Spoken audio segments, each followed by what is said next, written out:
안녕하세요. 저는 인천에 살고 있는 30대의 평범한 여성이랍니다. 세상에 별 사람들이 다 있듯 별의별 사연들을 품고 살잖아요. 그런데 저는 제가 이 일을 겪기 전까지는 그렇게 크게 힘든 일이 없었습니다. 너무 충격적인 일이라 30년 동안 조용했던 삶에 폭탄이 한 번에 떨어진 건가라는 생각이 살며시 들기도 했는데요. 그런 제 사연 다들 한 번만 들어주시길 바랍니다. 전 원래 어려서부터 결혼을 일찍 하고 싶어 했어요. 오죽하면 고등학생 때도 결혼 노래를 불러서 저희 아빠께서는 그렇게 빨리 집을 떠나고 싶냐며 서운해 하셨고, 친구들은 제가 1등으로 결혼할 거라 생각했죠. 저 역시 제가 1등으로 결혼할 줄 알았습니다. 그러나 현실은 제 꿈을 이루기에는 너무 버거운 존재였어요. 늘 자연스럽게 만나서 연애하는 걸 좋아했던 편인데, 그러다 보니 결혼 상대로는 부족한 면들이 보였고 결국 헤어짐으로 이어졌습니다.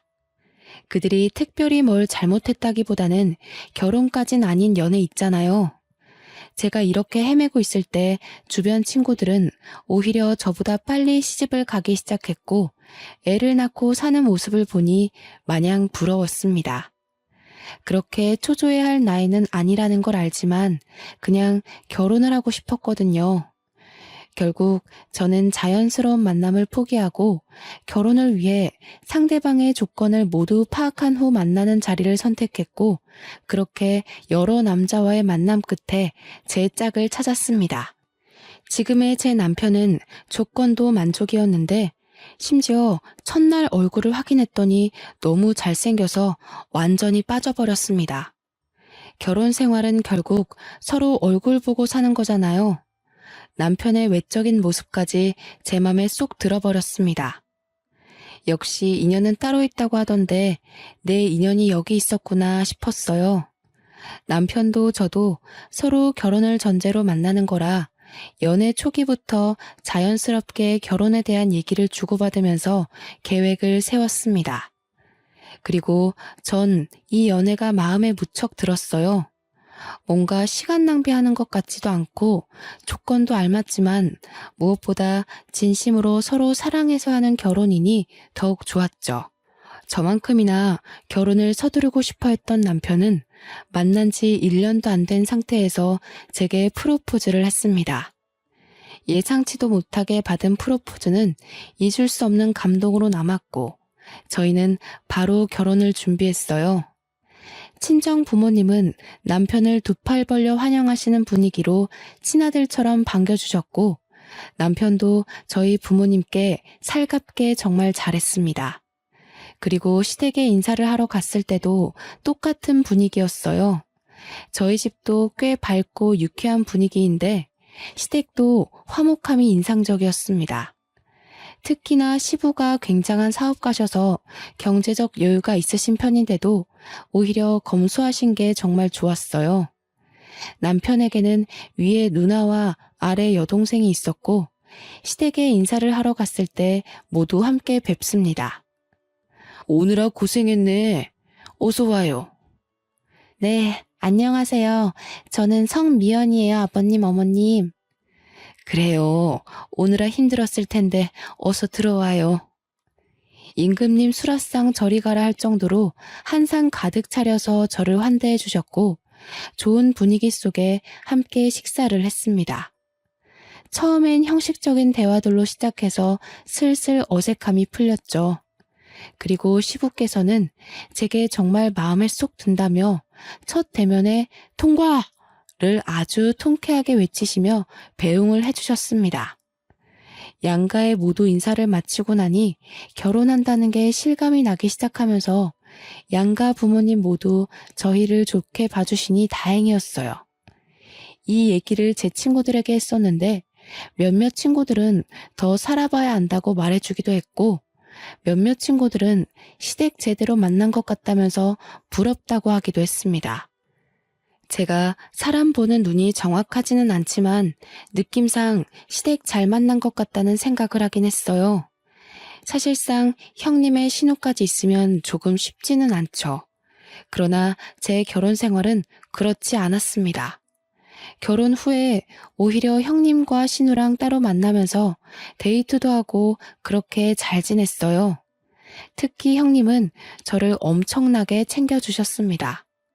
제가 자기 여동생 같이 느껴진다면서 혹시 살면서 어렵고 힘든 일이 있으면 무조건 형님께 털어놓고 의논하라고 말해주었죠.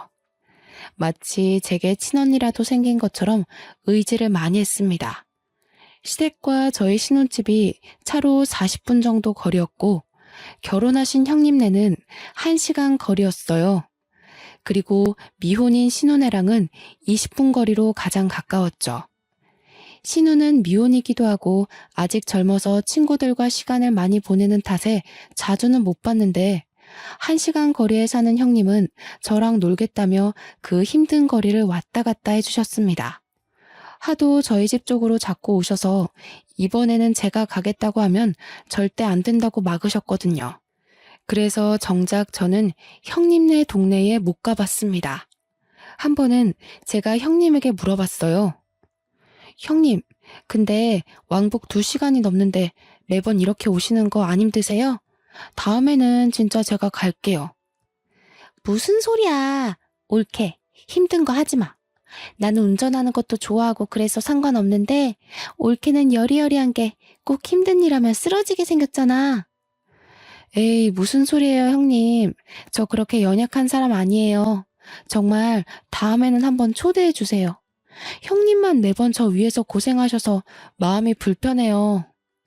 난 동생이 밑으로 둘이나 있잖아. 그래서 그런가 이렇게 하는 게 더 편해. 올케가 우리 동네로 오고 그러면 오히려 불편해서 제대로 놀지도 못할 것 같아. 그니까 그런 거 신경 쓰지 말고 보자. 얼굴 보는 게 중요하지. 누가 오고 가면 어때? 형님은 여장부 스타일에 정말 당차신 분이라서 안 친했을 때는 약간 무서웠는데 막상 친해지고 보니 이렇게 다정하신 분이었죠. 제가 힘들까봐 그게 싫어서 본인이 매번 저를 보러 오시던 분이셨고 올 때 또 빈손으로 오지도 않으셨습니다. 밑반찬이나 여자 몸에 좋은 것들을 막 사다 주시곤 했어요. 형님이랑 친해지면서 속마음도 들어볼 수 있었는데 제게 넌지시 말을 하더라고요. 옳게. 우리 부부 벌써 결혼 7년 차인가? 그런데 왜 애가 없는지 안 궁금했어? 그런 걸 뭘 궁금해요. 요즘 딩크 부부도 많고 부부 사생활인데 뭐하러 물어요, 형님. 고맙네. 나는 아기를 정말 낳고 싶었고 꼭 낳아야 했거든? 근데 3년 동안 애가 안 생기는 거야. 그래서 남편이랑 병원을 가서 검사를 해봤더니 내 자궁이 약해서 애를 못 갖는데. 말 그대로 불임인 거지.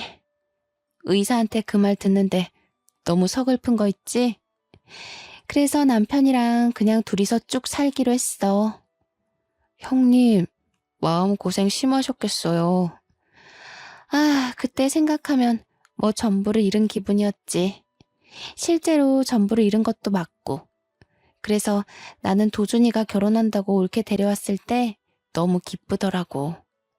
둘이 잘 살다가 자연스럽게 애도 낳을 거고 그럼 조카 생기는 거잖아. 난 진짜 조카한테 뭐든 다 해줄 거야, 옳게. 언제일지는 모르겠지만 태어날 아기는 좋겠네요. 형님, 정말 아픈 상처를 저한테 이렇게 꺼내주셔서 감사해요. 그간 왜 형님네는 아기가 없는지 살짝 궁금하긴 했는데 이날 형님의 말을 듣고 마음이 참 많이 아프더라고요. 또 한편으로는 부담 갖지 말라면서 말은 했지만 내심 조카를 얼마나 바라고 계실까 싶기도 했죠. 저희 부부는 아기를 늦게 가질 생각도 없었고 자연스럽게 가질 생각이었기 때문에 하루빨리 좋은 소식을 들려드려야겠다 싶었습니다. 저를 챙겨주는 좋은 마음은 형님뿐만이 아니었죠. 시부모도 정말 과했습니다. 명절이 되어 시댁에 가기라도 하면 제가 힘들까봐 오히려 형님과 신우에게 일을 시키고는 하셨죠. 자꾸 그런 모습들이 오히려 부담스러워 정말 괜찮다고 제가 하겠다고 나서면 남편까지 나서서 저를 쉬게 했습니다. 저 정말 괜찮아요. 다 같이 얼른 하고 쉬는 게 좋죠. 저도 할게요. 무슨 소리야. 얼른 방에 가서 쉬고 있어. 이런 거 젊어서부터 자꾸 하면 몸 상해. 그래, 옳게. 나랑 도희가 할 거니까 얼른 가서 쉬어. 아, 정말 괜찮아요. 그냥 같이 할래요. 어디 아픈 것도 아닌데 저만 왜 특별 대우를 받아요. 그게 우리 집안 룰이야. 며느리라고 막 부려먹는 거 난 딱 질색이야. 그니까 얼른 들어가서 쉬다가 저녁 먹을 때 나와. 상상도 해본 적 없는 시댁에서의 풍경이었습니다. 제 지인들만 해도 명절날이로 명절만 지내고 오면 끙끙 앓고는 했는데 전 오히려 너무 심심했죠. 과할 정도로 저를 아껴주고 챙겨주는 시댁 식구들 덕분에 좋기도 하지만 한편으로는 부담스럽기도 했습니다. 저를 과하게 챙겨주셨던 분들이지만 약간 이상한 부분은 있었어요. 형님은 제가 몸에 해로운 것이라도 하려고 하면 완전 태도가 돌변하셨습니다. 평소에 보지 못한 모습을 보이며 정색을 하더라고요. 형님과 데이트를 하다 가볍게 맥주 한 잔을 먹으려고 한 적이 있었죠. 그런데 형님은 갑자기 정색하면서 저를 말렸습니다. 옳게, 지금 술 마시려는 거야? 치킨을 먹는데 맥주를 안 마셔요? 전 당연히 맥주 한 잔 하는 줄 알았죠. 형님 드시기 싫으시면 음료수 드세요. 저는 시원하게 맥주 마시려고요. 무슨 소리야, 옳게. 내가 맥주를 마시고 옳게는 음료수를 마셔야지. 아직 아기도 안 낳은 사람이 몸 관리 안 하는 거야? 그러다 큰일 나. 형님, 맥주 한 잔 먹는다고 무슨 큰일이 나요. 평소에도 마시는데요. 평소에도 마신다고? 그러지 마, 옳게. 몸 관리는 똑바로 해야 해. 그러다 나처럼 애 못 가지면 정말 어쩌려고 그래. 그걸 원하는 거야? 네? 그건 아니지만. 형님, 혹시 화나신 거예요? 나 지금 화났거든? 몸 관리 좀 잘해줘. 다 큰 성인이 맥주 한 잔을 마신다고 화를 내는 걸 보고 황당했습니다. 제가 임신 중에 마시는 것도 아니고 심지어 임신 준비를 하고 있는 것도 아닌데 너무 과하지 않나 싶었죠. 이때부터 형님의 행동을 유심히 보게 되었어요. 그렇게 유심히 보니까 형님이 제게 과하게 막는 것들이 있다는 걸 알았죠. 너무 자극적인 음식이나 건강에 해로운 음식들은 절대 먹지 못하게 했고 형님이 해다 주는 반찬이나 먹자고 하는 음식들은 전부 산모에게 좋은 음식이나 여자에게 좋은 음식이었습니다.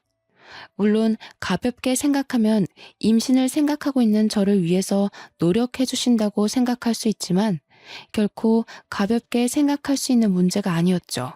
왜냐면 시모도 가만히 있는데 왜 형님이 나서서 임신 압박을 은근히 주는 건지 모르겠더라고요. 이게 말로만 듣던 임신 압박이구나를 내심 깨닫게 되었습니다. 평소에는 천사 모습을 한 형님이셨지만 저렇게 제가 본인의 뜻에 어긋난다 싶으면 완전히 정색한 호랑이로 돌변하고는 했죠. 그런 모습들이 점점 불편해지기 시작할 때쯤 아니나 다를까 형님은 대놓고 제게 물어봤습니다. 옳게, 그나저나 아직 소식은 없는 거야? 네? 어떤 소식이요? 어떤 소식이냐니. 당연히 임신이지. 아, 네, 아직 없죠. 왜 아직 없어? 한참 불타오를 신혼인데. 아직 없으면 문제 있는 거 아니야? 그런데 그렇게 천하태평하게 있는 거야? 형님, 저희 결혼한 지 이제 2달 조금 넘었어요. 아직 걱정할 정도는 아니잖아요. 무슨 소리를 하는 거야. 젊은 사람들은 혼전 임신에 허니문 베이비로 바로 임신하는 마당에. 가만 보면 옳게는 너무 안일하게 생각하는 것 같아. 그런 게 아니라 아직 그렇게 급하지가 않아요. 이 사람도 그렇고 저도 그렇고. 그건 옳게 생각 아니야? 옳게가 자꾸 그렇게 생각하고 말하니까 정작 도준이는 그런 마음이 아니어도 말 못하는 거 아니냐고. 형님, 그런데 왜 화를 내세요? 제가 뭘 잘못한 건가요? 임신을 하는 건 저희 부부가 선택할 일이고 저희끼리 알아서 하겠다고 분명 말씀드렸는데 매번 왜 그러세요? 저 형님이 자꾸 이러시는 거 너무 불편해요. 옳게. 불편이고 뭐고 지금 그게 중요한 게 아니야. 내일 나랑 어디 좀 가자. 오후에 시간 꼭 비워도. 형님은 제게 임신을 아직도 안 했다며 대놓고 화를 내셨어요. 과연 이게 맞는 상황인가 싶었습니다. 저는 이날 집으로 돌아와서 아무리 생각을 해봐도 형님의 태도를 이해하긴 어려웠고 남편에게 전부 솔직하게 말했어요. 여보, 형님이 자꾸 나한테 임신하라고 압박을 줘. 한두 번도 아니고 술 마시면 몸 관리 안 한다고 뭐라고 하고 조금 매운 거 먹어도 뭐라고 하시는데 처음에는 그러려니 했거든? 근데 이게 계속 쌓이고 쌓여서 이상하다 싶었는데 오늘은 대놓고 화를 내더라니까? 대체 형님 왜 그러셔? 당신이 이해 좀 해줘. 그래도 누나가 당신 끔찍하게 생각하고 챙겨주잖아. 누나는 애를 엄청 원했는데 불임으로 애 못 낳은 거 알잖아. 그러니 조카가 보고 싶겠지. 그 과한 마음이 당신을 힘들게 했나 보다. 혹시라도 너무 과하면 말해줘. 내가 자제시킬 테니까. 나도 그렇게 생각하고 이해하려고 한 건데 도가 지나치잖아. 내가 임신을 언제 하든 솔직히 형님이 신경 쓰실 부분은 아니잖아. 어머님 아버님도 가만히 계시는데 형님이 왜 그러셔? 그렇지 맞지. 누나가 조금 과했네.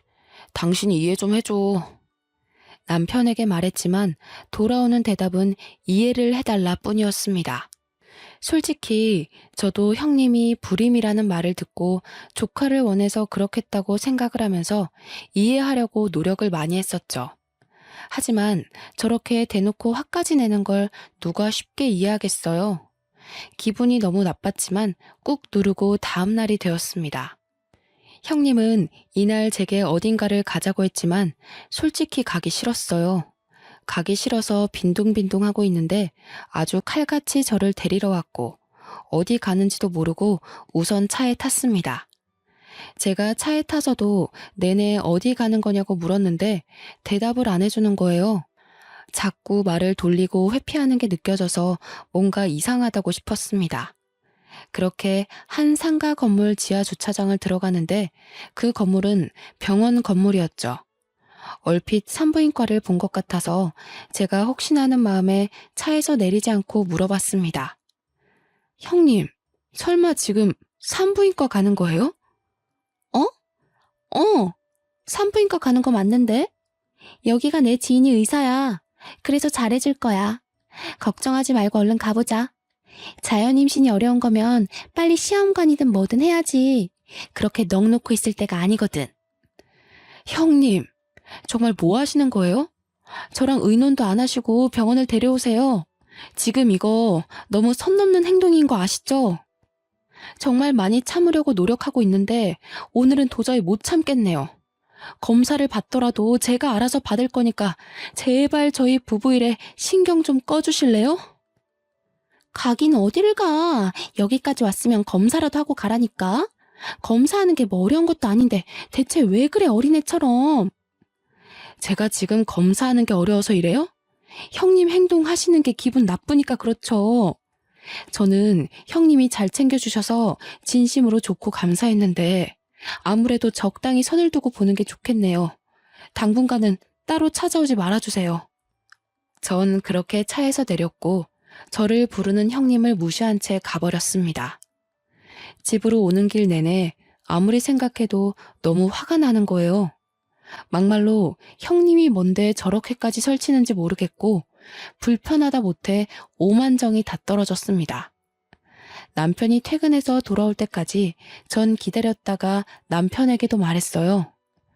나 오늘 형님 손에 이끌려서 강제로 산부인과 가서 검사받을 뻔했어. 나한테 한마디 상의도 없이 병원까지 갔다고. 내가 대체 어디까지 이해를 해줘야 하는데? 말 좀 해봐. 아, 정말이야? 누나가 너무 심했네. 내가 누나한테 그러지 말라고 말할게. 그러지 말라고 말하는 게 아니라 대체 왜 그러냐고 좀 물어봐. 나도 궁금해 죽겠으니까. 어머님, 아버님도 나한테 임신 강요를 안 하시는데 왜 형님이 저렇게 계속 스트레스를 주는 건데? 그리고 어디 한번 물어보자. 당신도 사실 아기를 빨리 원하는데 나 때문에 말 못하고 있다는 게 맞아? 어? 아니, 뭐 꼭 그런 거는 아니고 그냥 빨리 생기면 좋기는 하지.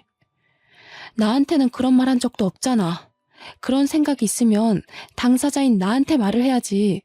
왜 형님한테 말해서 전해 듣게 만들어? 결국 당신도 문제야.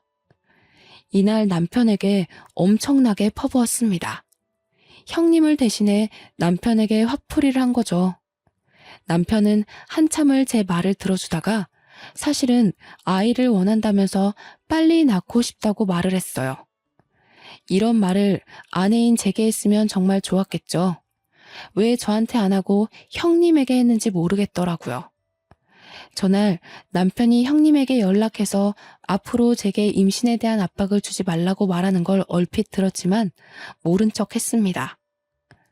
이후 형님은 정말 미안하다고 연락이 몇 통 왔었어요. 조카를 너무 원했는데 아무래도 본인의 방식이 잘못이었다며 사과를 한다고 했죠. 우선 사과를 받아줄 거지만 적당히 거리를 뒀으면 좋겠다고는 말했습니다. 예전처럼 너무 자주 만나는 건 원치 않는다고 말했어요. 이 말을 잘 포장해서 돌려서 말을 했고 형님도 알겠다고 하셨죠. 이미 제대로 정이 떨어졌고 불쾌함을 너무 느낀 상황이라 예전 사이로는 절대 돌아갈 수 없다고 생각했습니다. 또 형님의 진짜 모습을 봐버려서 그런가 더욱 예전처럼 지내기 싫었어요. 형님이 보고 싶든 보기 싫든 시댁에 가야 하는 명절은 돌아오고 형님이 싸운 후 처음 맞이하는 명절이 되어 시댁에 갔습니다. 여전히 저를 공주 대접해 주셨지만 이제는 제가 완강하게 나서서 일 꼭 하겠다고 그렇게 하지 마시라고 불편하다고 했죠. 그런 제 모습에 오히려 시댁 식구들이 다 놀랐지만 괜히 꼬투리 잡힐 일은 하지 않는 게 좋겠다고 생각했습니다. 그렇게 전도 붙이고 음식을 만들다가 옷에 계란물을 흘려서 갈아입으려고 방에 갔죠.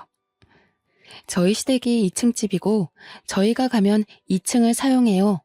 옷을 갈아입고 2층에서 1층으로 내려오는데 1층에서 형님과 남편 그리고 신우가 다투는 소리가 들렸습니다. 시모와 시부는 방에 들어가서 쉬고 계셨거든요. 저는 뭔가 직감적으로 이건 꼭 내가 들어야 한다고 생각을 해서 엿듣기 시작했죠. 그럼 이게 다 나 때문이라는 거야? 애초에 이건 도준이 네 탓이지. 결혼한 지가 언젠데 아직도 애 한 명을 못 만들어. 너 바보냐? 어디 부족해? 그만들 좀 해. 다 들리겠다고. 엄마 아빠도 그렇고 새언니도 들으면 어쩌려고 그래 정말? 어련히 알아서 할 건데 누나가 설쳐서 이 꼴 난 거를 왜 인정을 안 해?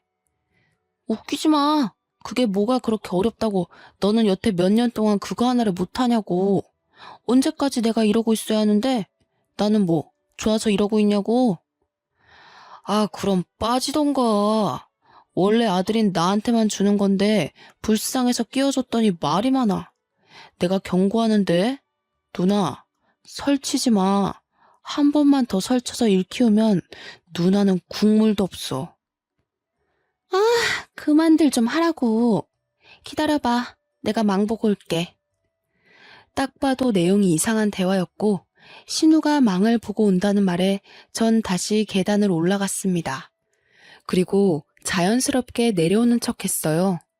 마주친 신우에게는 뭐 가지러 가냐고 물었고 저를 보고 깜짝 놀란 신우는 어색하게 그렇다며 올라갔습니다. 내려와서 아무렇지 않게 음식을 하는데 아무리 생각해도 저 대화에 대해 너무 물어보고 싶었죠. 그러나 물어본다고 대답해줄 사람들은 아니었기에 머리를 굴려봤어요. 분명히 뭔가 있구나 싶었습니다. 제가 음식을 하는 와중에도 제 눈치를 살짝 보는 형님과 남편의 시선이 느껴졌지만 애써 무시하며 음식을 했어요. 다 끝낸 후 다 같이 저녁을 먹는데 갑자기 형님이 이상한 말을 꺼냈습니다. 우리 엄마랑 아빠는 좋겠네. 며느리가 하지 말라고 해도 직접 이렇게 맛있는 명절 음식도 해주고. 좋기야 한데 정말 괜찮으니까 다음부턴 하지 마. 힘들어. 그래 세아가. 여기 식구가 몇인데 너까지 고생하니? 거봐, 들었지 올케? 다음부터는 안 해도 괜찮아. 올케는 이런 거 하지 말고 예쁜 손주를 안겨줘야 진짜 효도하는 거지. 그렇지? 아유, 그럼 바랄 것도 없지. 내가 지금 이 나이에도 아직 버티고 있는 이유가 태어날 손주한테 한 푼이라도 더 주려고 그러는 건데. 그러게, 생각해보니 너희는 여태 소식이 없니? 병원은 가본 거야? 몸에 문제 있는 거 아니야? 아, 저희 아직 젊고 병원까지는 안 가봤어요. 조금 더 노력해보고 그래도 안 생기면 같이 병원 가볼게요. 젊다고 생각할 문제가 아니야, 세아가. 요즘 식습관에 환경 문제까지 겹쳐서 젊은 아가씨들도 불임이 얼마나 많은데 그걸 가볍게 생각하고 있었어? 조금 실망인데. 하루빨리 병원 가서 결과 알려주도록 해. 내가 다른 건 다 세아가 너 편하게 해주지만 이 문제는 쉽게 넘어갈 게 아니야. 네, 알겠습니다. 딱 봐도 병원 가서 검사시키려는 형님의 속셈이 보였죠. 대화 내용도 그렇고 저렇게까지 해서 저를 병원에 데려가는 모습도 그렇고 아무래도 뭔가 있다는 생각을 떨쳐낼 수가 없었습니다. 저는 명절이 끝나면 신우를 찾아가기로 생각했어요. 신우는 형님과는 다르게 소극적이고 성격도 굉장히 착했습니다. 그래서 분명 계속 파고들면서 물어보면 대답을 할 수밖에 없을 거라 생각했어요. 남편에게도 티내지 않고 신우에게 오랜만에 데이트하자며 연락했습니다. 혹여나 이걸 형님이나 남편에게 말할까봐 신우네 집 근처에 볼 일이 있어서 왔다면서 아주 자연스레 밑밥을 깔았어요. 그리고 신우는 의심 없이 반갑게 저를 만나러 나왔죠. 신우와 저녁을 맛있게 먹고 조용한 카페를 찾아가서 대화를 나눴습니다. 솔직하게 뭐냐고 물어볼까 아니면 은근슬쩍 알고 있는 척 물어볼까 엄청 고민했어요. 신우 성격상 제가 뭘 알고 있어야 스스로 실토할 것 같아서 아는 척 연기를 시작했습니다. 아가씨, 나는 우리 식구들 다 진심으로 아주 좋았는데 어머님 아버님 빼고는 나한테 다들 진심이 아니었더라? 아가씨도 그렇고 그래서 너무 속상하던데? 네? 언니 그게 무슨 말이에요 갑자기? 뭐든 꼬리가 길면 다 걸리는 법이거든. 셋이서 작정하고 나 하나 바보 만들면 끝까지 내가 모를 거라고 생각한 거야? 그나마 내가 오늘 아가씨를 만나러 온 이유는 앞길이 아직 창창하고 젊으니까 기회를 주려고 온 거야. 나한테 모든 걸 자백하면 선처해줄 의향이 있어. 그렇지만 조금이라도 다르게 말하면 오빠랑 형님처럼 똑같이 처벌받게 할 거야. 네? 그게 처벌할 수 있다고요? 아닌데. 그럴 리가 없는데. 나 시간 없어. 선택해서 얼른 말해. 새언니, 정말 미안해요. 저도 언니 볼 때마다 너무 죄책감 느꼈는데 이미 약속은 해서 어쩔 수 없었어요. 지금이라도 뭐든 다 할 테니까 제발 처벌은 하지 말아주세요. 저 아직 시집도 못 갔는데 제발요. 울며 불며 신우이가 말한 내용은 충격 그 자체였습니다. 시부모에게는 재산이 꽤 있는데 남자 손주를 낳는 자식에게 막대한 재산을 물려주겠다고 자식에게 약속을 했답니다. 거기다 유일하게 아들인 우리 남편이 남자 손주를 낳으면 시부가 회사까지 물려주겠다고 했다더군요. 그런데 시부 연세가 꽤 있으셔서 하루빨리 회사를 누군가 물려받아야 했고 정 자식들에게 소식이 없으면 전문 경영인에게 넘기겠다고 했다네요. 그 얘기를 들은 형님과 남편은 작당 모의를 한 거죠. 형님은 이미 불임으로 아이를 낳을 수 없으니 남편이 아들을 낳으면 3분의 1로 셋이서 재산 분할하자는 각서를 썼다고 합니다. 이 사실은 시부모는 당연히 모르고 이 남매들끼리 저지른 일이죠. 상황이 이러니 당연히 제가 빨리 아이를 가져야 했고 형님은 소식이 없는 제가 혹시라도 본인처럼 아이를 못 가질까봐 검사까지 시키려고 했던 겁니다. 전 이 사실을 알고 너무 소름이 끼쳐서 말을 못하고 있었어요. 그런데 이게 끝이 아니었죠. 신우는 정말 제가 본인을 처벌할까봐 무서웠는지 알고 있는 사실을 다 말해주는 눈치였습니다. 꺼이꺼이 울면서 말을 하더라고요. 새언니, 정말 미안해요. 저도 정말 멈추고 싶었던 게 오빠랑 언니는 돈에 미쳤어요. 오빠 전 여자친구랑 원래 결혼하기로 했었거든요. 아이가 생겨서요. 그런데 아이 성별이 딸인 걸 알고 오빠가 그 여자를 버렸어요. 그래서 아이랑 그 여자랑 정말 힘들게 살 거예요. 지금도. 뭐라고? 진짜 너네 사람이 아니구나. 그걸 알면서도 눈 감아준 건 결국 아가씨 너도 공범인 거야. 알아? 아무리 돈이 좋고 각서를 썼더라도 가족이니까 그만하라고, 이건 멈춰야 한다고 말렸어야지. 그런데 나한테까지 피해를 주려고 해? 미안해요, 정말로. 언니는 그 전 여자친구가 꼴나기 전에 얼른 떠나요. 그냥 내가 해줄 수 있는 말이 이것뿐이에요. 그리고 저희 부모님한테는 비밀로 해줘요.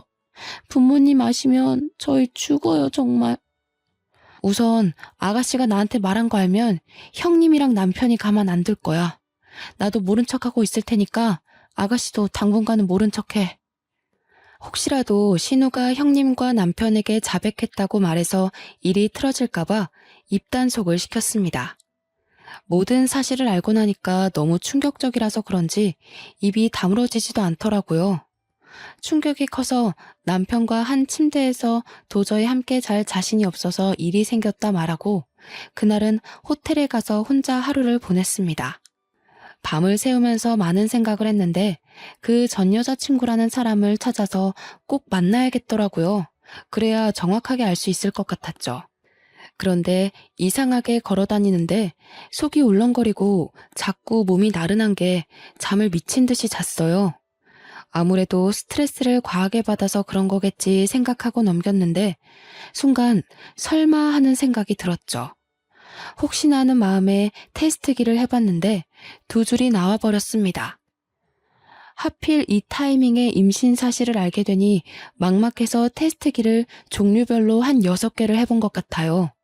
가장 정확한 건 아무래도 병원을 가봐야 하는 거니 바로 병원을 가봤죠. 주수가 짧아서 아직 성별은 확인이 불가했지만 임신이 맞았습니다. 저는 그냥 그날 바로 남편에게 말했어요. 나 임신이래. 오늘 병원 갔다 왔어. 뭐? 그게 정말이야? 성별은? 아들이래? 무조건 아들이어야 하는데?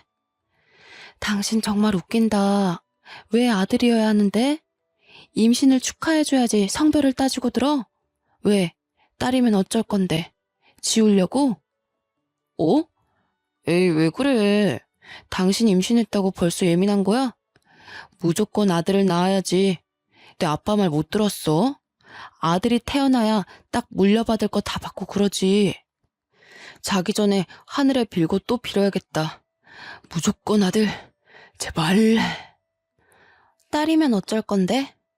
딸이면 솔직히 난 낳기 싫어. 그냥 지우고 다시 가져야지 뭐. 생명이 무슨 장난이니? 소름 끼친다 당신. 태어나서 환영 못 받을 바에는 기억도 없을 때 없어지는 게 맞지. 너 같은 게 왜 태어났을까? 너희 남매 재산 분할 때문에 아들 낳아줄 여자가 필요하다며?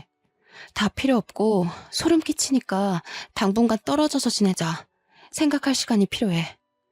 뭐? 그거야 맞는 말이긴 하지만 그렇다고 해서 당신한테 피해를 준 건 아니잖아. 아, 우선 아직 성별도 모르니까 그래, 떨어져 지내면서 편하게 있어. 내가 안 보일 테니까. 그치만 꼭 몸 조심해야 돼. 사람이라면 감히 내뱉을 수 없는 말을 아무렇지 않게 하는 남편을 보고 전 충격을 받았습니다. 별거를 하자고 말했지만 남편은 별거고 뭐고 귀에 들리지도 않았고 기뻐서 날뛰더라고요. 아직 성별을 모르니 성별이 판별될 때까지는 나가 있어 주겠다는 말을 하는데 저게 사람인가 싶었습니다. 전 이미 모든 마음의 결정은 했고 이혼 준비를 바로 시작했어요. 이어 미혼모로 사는 남편의 전 여자친구를 찾기 위해 흥신소의 도움을 받았습니다.